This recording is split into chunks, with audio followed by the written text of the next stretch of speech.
پرسکون سا محسوس ہوا تھا۔ اس نے شال مزید خود پر لپیٹ لی تھی۔ ارسل دیکھو نا، کب سے یہ شخص مجھے گھور رہا ہے، جیسے کھا جائے گا۔ آئس کریم پارلر پر ارسل کے ساتھ بیٹھے آئس کریم کھاتے ہوئے اس کے سامنے بیٹھا شخص اسے مسلسل گھور رہا تھا۔ حیا نے ارسل سے کہا۔ ارسل کی اس شخص کی طرف پشت تھی۔ ارسل نے پیچھے پلٹ کر دیکھا اور لاپرواہی دکھائی۔ تو کیا ہوا؟ حیا دیکھ رہا ہے تو دیکھنے دو، تم ہو ہی دیکھنے کی چیز۔ اگر بیچارہ اپنی آنکھیں ٹھنڈی کر رہا ہے تو کرنے دو۔ ارسل بات حیا کو بری سی لگی تھی۔ ارسل وہ مجھے عجیب سی نظروں سے دیکھ رہا ہے، تم ایک بار اگر اسے گھور دو گے تو وہ باز آ جائے گا۔ کم من حیا، میں دقیانوسی مردوں کی طرح اسے گھوروں، اسے جاہلانہ طریقے سے جا کر اس کا گریبان پکڑوں کہ تم میری منگیتر کو کیوں دیکھ رہے ہو؟ UK میں سب ایسے ہی دیکھتے ہیں بیبی، ہم سب فرینڈز ایک دوسرے کی وائف اور گرل فرینڈ کے ساتھ ڈانس تک کرتے ہیں، یہ سب عام ہے۔ حیا تم ان نظروں سے گھبرانا چھوڑ دو۔ اس بات کا کیا مطلب ہے ارسل؟ کل تم بھی مجھے اپنے دوستوں کی باہوں میں چھوڑ دو گے؟ آف کورس حیا، یہ کوئی انوکھی بات نہیں ہے۔ وہ مزے سے آئس کریم کھاتے ہوئے بول رہا تھا، لیکن حیا نے ناگواری سے اپنا کچھ پیچھے کر دیا تھا اور ارسل سے دو ٹوک انداز میں بولی، تم جس کے ساتھ چاہو ڈانس کرو، لیکن اگر مجھے تمہارے کسی بھی فرینڈ نے چھونے کی بھی کوشش کی تو میں اس کے ساتھ ساتھ تمہارا بھی سر پھاڑ دوں گی۔ حیا کی بات کو ارسل نے مذاق میں لیا تھا۔ ایک بار شادی تو ہونے دو بیبی، میرے ساتھ UK تو چلو، دیکھو کیسے تمہیں اپنے رنگ میں رنگتا ہوں۔ شرم و حیا بھول جاؤ گی، مجھے بولڈنس پسند ہے حیا جان، تمہیں بھی بولڈ بنا دوں گا۔ حیا نے گہرا سانس بھری تھی، شال کو کچھ اور اپنے ساتھ لپیٹ لیا تھا۔ ارسل، ارتضیٰ، وہ دو مردوں دونوں کی سوچ کتنی مختلف ہے، ایک کو حیا میں چھپی ہوئی پسند ہے اور دوسرے کو حیا سے مسئلہ ہے، اور میں کیا ہوں؟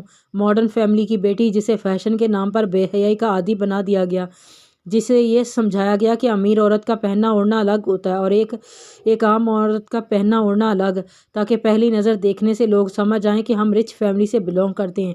عورت کا مطلب اگر چھپائے جانے والی چیز ہے تو پھر یہ اپر سوسائٹی میں یہ مطلب کیوں نہیں سمجھایا جاتا؟ یہ کیوں کہا جاتا کہ دور بدل چکا ہے، اب دوپٹے کا رواج نہیں رہا، لڑکیوں کو خود اعتماد ہونا چاہیے، مرد کے شانہ بشانہ چلنا چاہیے۔ چادر میں لپٹی لڑکیاں ہمیشہ عدم اعتمادی کا شکار رہتی ہیں۔ اگر فطرت یہ ہے کہ عورت اپنے اوپر اٹھنے والی ہر نظر کو جاننے کی حس رکھتی ہے تو عورت کے لیے دور کیسے بدل سکتا ہے؟ اسکارف اور چادر اتار کر وہ کون سا اعتماد ہے جو وہ ڈیولپ کر رہی ہیں؟ اگر عورت مطلب پردہ ہے تو اسے تو چھپنے ہی چاہیے تاکہ یہ نظریں اسے پریشان نہ کرے۔ کافی دیر تک وہ صوفے پر بیٹھی یہی سوچتی رہی۔ عبدالباسط اپنے کمرے میں آ گئے تھے۔ کمرہ بند کیا، بے چینی ایسی تھی کہ تنفس بگڑنے لگا تھا۔ جازم، میرا بیٹا، میرا آرا کا کیا میں صاحب اولاد بھی ہوں؟ آنسو آنکھوں سے ٹپ ٹپ کر گر رہے تھے۔ یہ سمجھ نہیں آ رہا تھا کہ خوشی کے ہیں کہ دکھ کے۔ عبدالباسط، میں نے فاطمہ کی نند سے تمہارا رشتہ طے کر دیا ہے۔ فاطمہ کے ولیمے کی رسم پر تمہارا نکاح ہے حبیبہ سے۔ مفتی انوار نے دوسرے دن ہی سب کچھ آنن فانن طے کیا تھا۔ فاطمہ کی شادی آپ نے طے کر دی؟ اچھا کیا ابا، لیکن مجھ سے پوچھے بنا آپ نے فاطمہ کی نند سے میری بات طے کر کے غلط کیا ہے۔ میں کوئی نکاح نہیں کروں گا۔ اگر اس سے وجہ سے فاطمہ کی شادی ٹوٹ جائے تو الزام مجھے مت دیجیے گا۔ یہ کہہ کر عبدالباسط گھر سے ہی نکل گیا تھا۔ رات بھی مسجد میں گزاری تھی۔ رات کے 3 بجے وضو کر کے جائے نماز پر بہت دیر تک نوافل پڑھتا رہا۔ دعا کے لیے ہاتھ اٹھائے اور اللہ رب العزت سے دعا کرنے لگا، میری محبت میں وہ تاثیر ڈال دے میرے اللہ کہ میری بیوی کو میری میلی آنکھ سے نہ دیکھ سکے، میری آرا کی حفاظت فرما۔ صبح فجر پڑھ کر وہ اپنے کام پر چلا گیا تھا۔ رات کو گھر کی بجائے مسجد میں ہی رات بتائی تھی۔ دوسرے دن مفتی انوار اسے لینے پہنچ گئے۔ گھر چلو عبدالباسط، مزاج ان کا ابھی بھی برہم تھا۔ پہلے آپ وعدہ کریں گے مزید زبردستی میرے ساتھ ہرگز نہیں کریں گے؟ ٹھیک ہے، مجھے منظور ہے۔ فاطمہ کی شادی کے بعد جب تم چاہو میں تب تمہیں شادی کروا دوں گا، حبیبہ کی بجائے کہیں اور کروا دوں گا، لیکن لڑکی کا دیندار ہونا شرط ہے۔ مفتی انوار کا لہجہ بے لچک تھا۔ نہیں ابا، یہ مت کہیں، کیونکہ دیندار تو کوئی طوائفہ بھی ہو سکتی ہے، پھر اپنی بات سے پھرنا پڑے گا آپ کو۔ کہیں کہ لڑکی کا دنیا کے سامنے دینی خاندان سے ہونا شرط ہے۔ عبدالباسط کی بات پر وہ ہتھے سے اکھڑ گئے تھے۔ عبدالباسط، زبان کو سنبھال کر بات کرو، تمہیں ایک طوائفہ اور ایک دیندار لڑکی میں فرق نظر نہیں آتا ہے؟ ارے ہم نے ساری زندگی پاکیزگی سے گزاری، تمہاری بہنوں نے آج تک کسی نامحرم کی شکل تک نہیں دیکھی، یہ ہوتی ہے پاکیزگی؟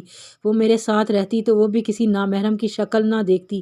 آپ کے نزدیک پاکیزگی کا طالب اور مفہوم اور اس کی وسعت محدود ہے ابا، حالانکہ حقیقت اس کے برعکس ہے۔ ہم گناہ گاروں پر جہنم کے فتوے لگانے میں دیر نہیں کرتے، سمجھتے ہیں کہ بس اس نے گناہ کر دیا تو بس اب یہ جہنمی ہے۔ اللہ نے کب یہ اختیار دیا کہ ہم یہ دعویٰ کریں؟ اگر کوئی توبہ کر لے اسے تو میرا رب بھی معاف کر دیتا ہے۔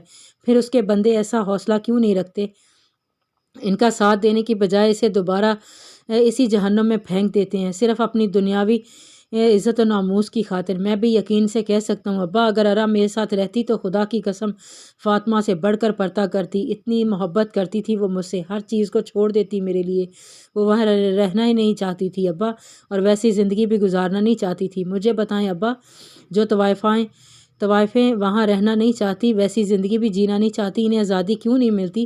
انہیں عزت سے زندگی گزارنے کا موقع کیوں نہیں دیا جاتا؟ عبدالباسط سے بحث سے پوچھ رہا تھا۔ میں نے ساری دنیا کا بیڑا نہیں اٹھایا رکھا عبدالباسط، میں بس یہ جانتا ہوں میرا خاندان ان 7 پشتوں میں سے دین کی خدمت پر مامور ہے۔ پاکیزگی ہماری رگوں میں دوڑتی ہے، اس لیے میری نسل بھی آگے ایسی ہی پاک دامن اور کوٹھا یا پر ناچنے والی طوائفہ نہیں۔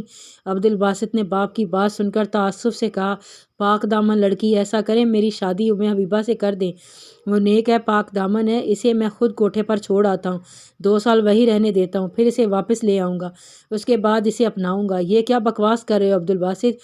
کیوں ابا؟ ام حبیبہ کے خاندار کے دیندار ہونے کی گواہی تو آپ کی خود کی ہے۔ کیا 2 سال کوٹھے پر گزار لینے سے ان کی رگوں میں دوڑنے والا خاندانی دیندار خون میلا ہو جائے گا، یا وہ اپنی مرضی سے بدکردار ہو جائیں گی؟ کمبخت، تو گنہگار ہوگا جو اپنی عزت کو ایسی جگہ چھوڑ آئے گا جہاں وہ محفوظ نہ رہ سکے۔ یہی تو کروایا ہے آپ نے مجھ سے، اپنی شارگ پر بلیڈ رکھ کر مجھے مجبور کیا کہ اپنی عزت کو اس کوٹھے پر چھوڑ آؤں۔ گناہ گار کر دیا آپ نے مجھے ابا۔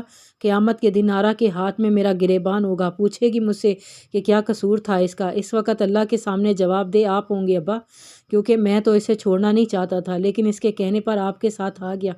آج کے بعد بھول جائیں کہ عبدالباسط کسی سے شادی کرے گا یا اپنا گھر بسائے گا، بھول جائیں گے کہ آپ کی نسل آگے بڑھے گی۔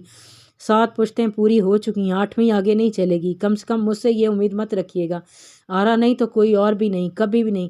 اپنی ہی بات عبدالباسط، آواز عبدالباسط کے کانوں میں گونج رہی تھی، آنسو تواتر سے بہہ رہے تھے۔ نسل تو آگے بڑھ چکی تھی، ان کا بیٹا آج ان کے سامنے کھڑا تھا، ان گنت سوال لیے، جی تو چاہا کہ باپ کی قبر پر جا کر کہیں اٹھیں اور جواب دیں اپنے پوتے کو، جس کی نظروں میں راہ بدل جانے والا میں ہوں۔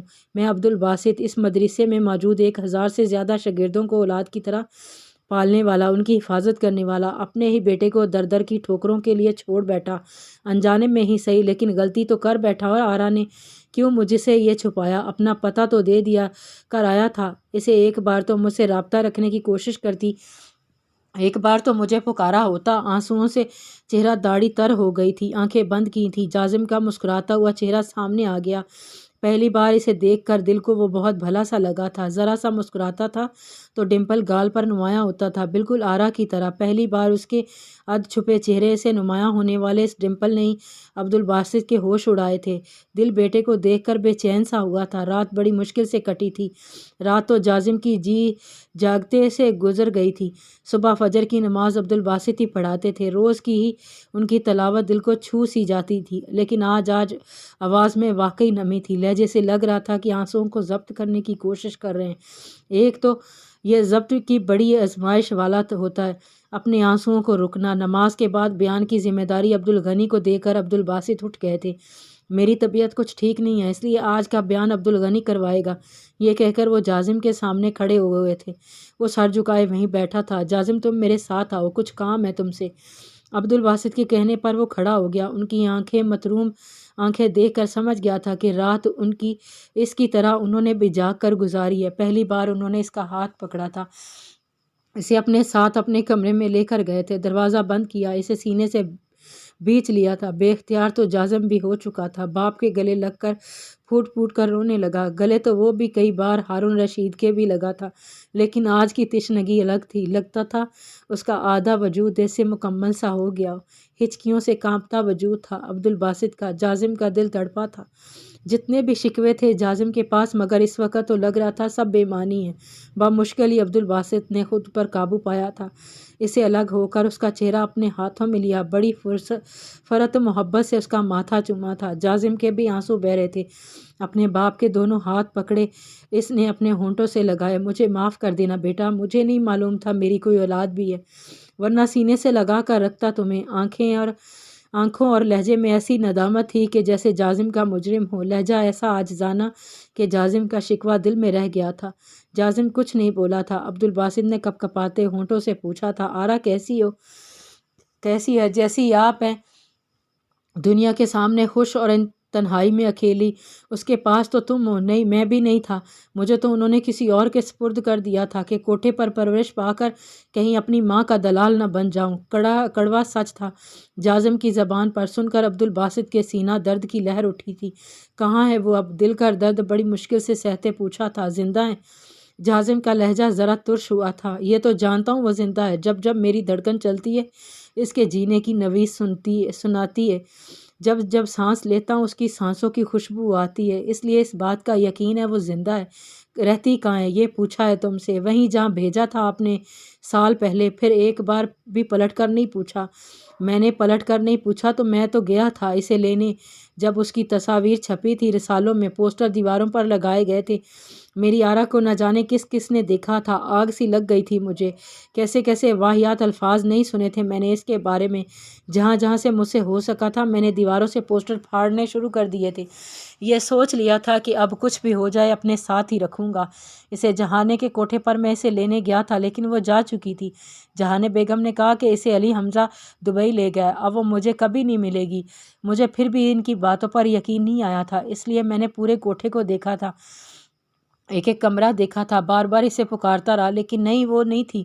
مجھے لگا شاید میں وہ محبت نہیں کر پایا، یا میری عبادت میں ابھی بھی بہت کمی ہے جو میری یہ دعا قبول نہیں ہوئی۔ میری آرا میری نہیں رہی۔ پھر مجھ سے لاہور رہا ہی نہیں گیا، اس لیے یہاں راجن پور شفٹ ہو گیا۔ دبئی تو جانا میرے لیے ممکن نہیں تھا، اس لیے اس کی محبت کو دل میں بسائے اپنے کام میں لگ گیا۔ اس گھر کو تڑوا کر مدرسہ بنوایا، عالم بنا، مفتی اور امام مسجد بھی بن گیا۔ گویا کہ جو ہو سکا وہ کیا، بس شادی نہیں کی۔ عبد الباسط کی باتیں سن کر جازم کو لگا قصوروار شاید کوئی بھی نہیں ہے، بس قسمت نے کچھ چالیں چلی ہیں۔ باقی آئندہ